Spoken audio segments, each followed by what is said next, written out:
que siempre como algo tan, un arte, en este caso, bueno, un arte, pero es tan propio y genera también el tema de la memoria, en la memoria local. Entonces eso es como se da como de forma implícita, pero también explícita, porque viene la oralidad como un poco a reforzar lo que se está haciendo desde el territorio. Entonces también ahí van relatando que su abuelita, que su papá.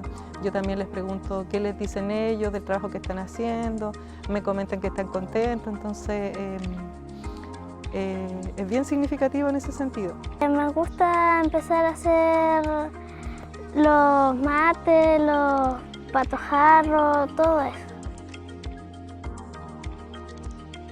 Felicidad,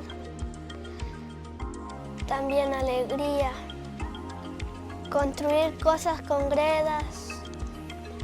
A mi abuelita, ella nació de alguien mapuche, entonces yo le expliqué mucho sobre la cultura mapuche. Mi abuela dice que es aprendizaje, hay que aprender para después enseñarle a otros niños.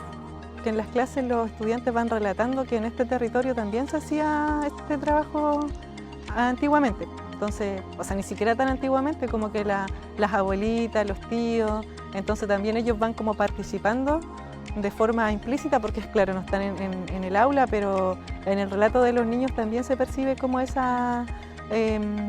refuerzo de los papás en el trabajo que están haciendo, pues desde las casas.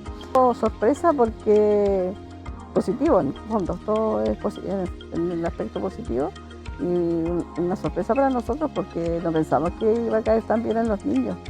Los niños empezaron a trabajar al tiro y encuentro que sí, hay niños que realmente ellos viene algo.